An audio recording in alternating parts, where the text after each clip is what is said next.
Hello viewers out there, welcome to our channel again one more time. I want to thank every one of you for joining us. This is Family Aspect. Today I want to begin a very new series, and this is the first episode. And what am I going to be talking about? Yes, your marital journey. I'm going to be talking about your marital journey as a married woman. What are you supposed to know about your marital journey? What are the things that are very important to you, or that you take so seriously about your marriage? Remember, we are in a covenant with each other. When you get married to anybody, you are in a relationship that is recognized both on earth and above heaven. Okay? Who can find a virtuous and capable wife? She is worth more than precious rubies. Remember that verse of scripture? Okay, that would be Proverbs 31 verse 10. Everyone knows that verse. But how many people actually understand what that verse is talking about? Well, I'm not here to demystify that at the moment, but I'm here to share with you some things that you should consider very seriously in your marital journey. Understand something. Marriage is a divine union with a commitment to the man you marry, the man that you love. It is a divine union. Marriage is a divine union. I want you to understand that, because marriage is not man-made. Marriage is God ordained.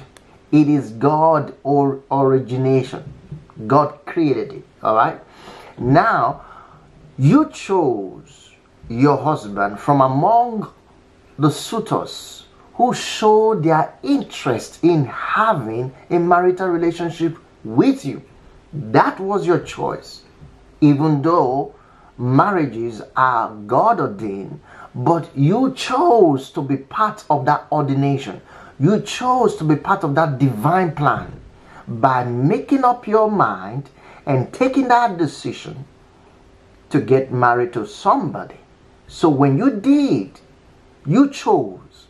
Every man that showed interest to marry you or to get into a marital relationship with you, you pick one out of the many suitors that came your way.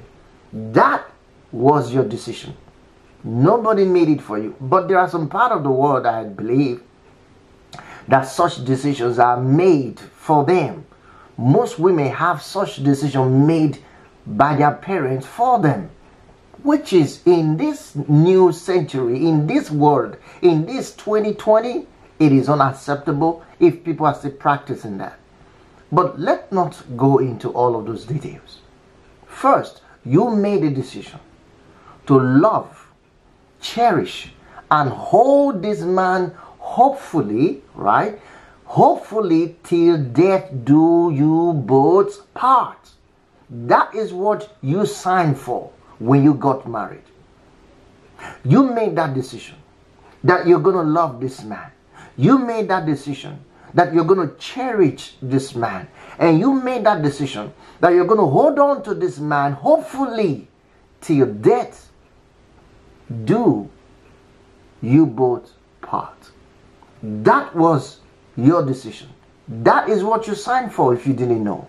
When you said, yes, I do, to that man, when he proposed, when he said, would you marry me? When he said he wants to marry you, when he made that traditional agreement with you, when he went to see your parents, when he did all of those things to get the marital rights, all of those actions were just saying a simple word: I'm deciding to cherish this man, take this man as my lovely wedded husband, to cherish him, to love him, and to hold on to him, not to something else. Hold on to him till death do both of you part. That's what you signed for. Now understand this. When you got married, you entered into a covenant relationship with the man you love. A covenant relationship. understand what I mean by covenant. Covenant means being in agreement with him. So you decided to come into that relationship to be in agreement with him. So every step of your life, everything about your life, everything about you that was done before, just being you, just yourself, no other people, without even thinking of speaking or agreeing with anyone, has been replaced with this action of getting married to this man. So you entered into a covenant relationship with the man you love. You belong to this man now. He belongs to you too. You no longer belong to yourself. This is what it means. Are you aware that this is what it means? That you belong to this man and he belongs to you. And you are no longer, I want you to understand this, you are no longer on your own. You do not belong to yourself anymore. Now, the feeling, there was when you were single, when you live as a single person, the feeling of the freedom you had as a single lady, you can imagine that freedom. You could do things all by yourself. You could take some steps, go anywhere, be anywhere, all by yourself. You don't need somebody to say, oh, you can go. You don't need somebody's approval. Do you know what I'm trying to say? So the feeling of that freedom that you had when you were single has been replaced.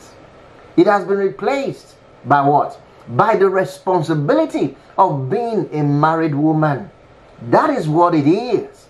You got to understand that. This is vital. Now, the question for you is this. Do you love and cherish your husband more than anything in the world apart from God? Do you? Or that was when you just got married? Do you still love your husband after 5 years, after 6 years, after 10 years, after 15 years of being together? Do you still cherish this man? Do you still cherish your marriage more than anything else in your life? Is that what you still doing? Or have you forgotten that that was the agreement you vowed to enter in when you got married? Or, let me ask you this. Do you strive to overcome every challenges that attacks your marriage, knowing that you are in it till death do you part? Are you aware that there are different challenges that will come and attack your marriage until death? There is no marriage that is perfect.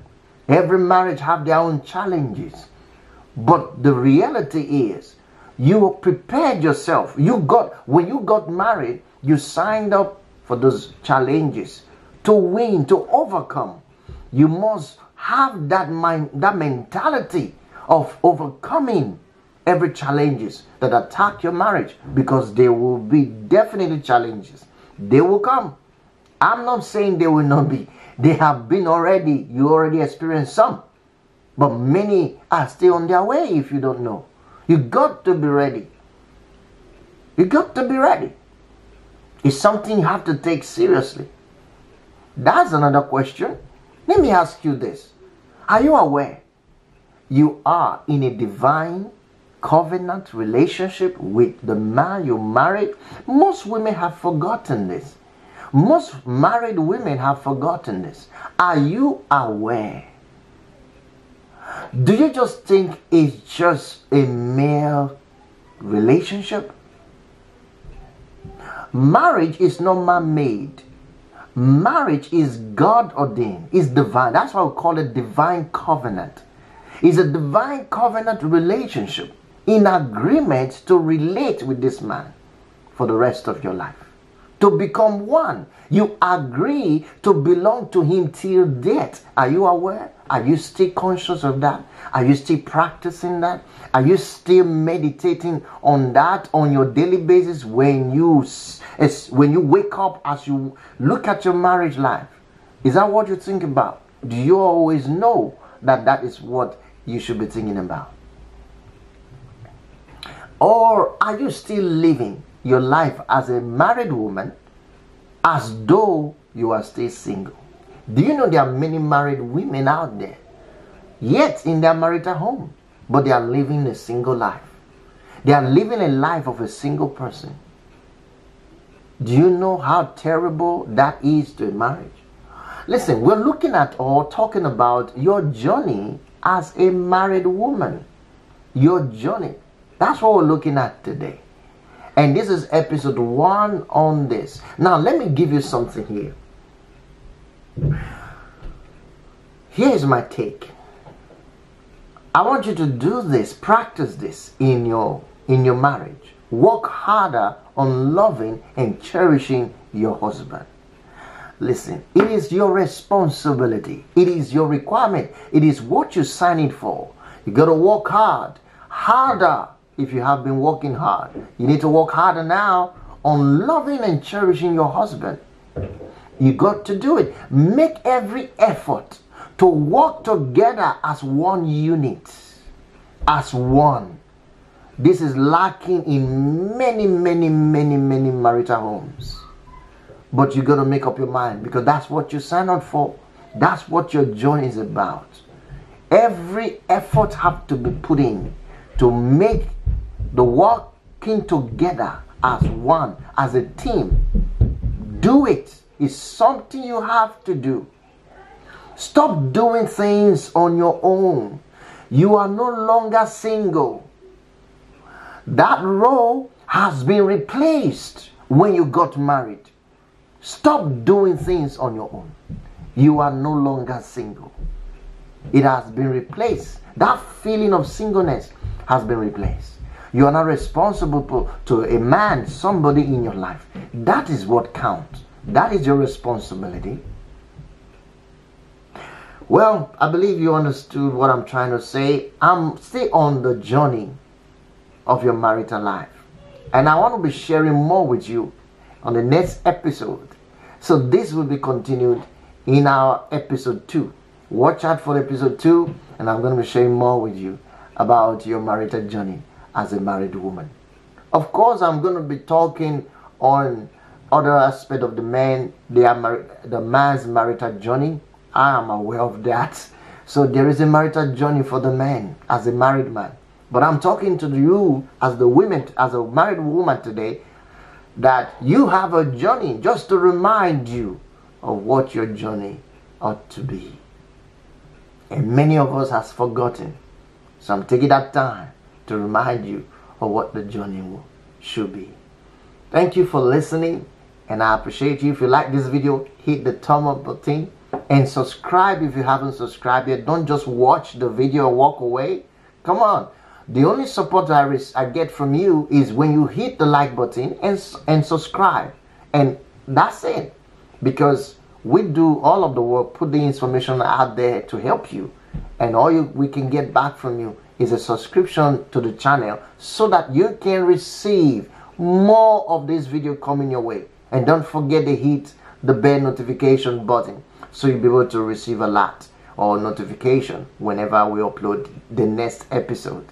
Until then, remain blessed and live a happy married life. Bye for now.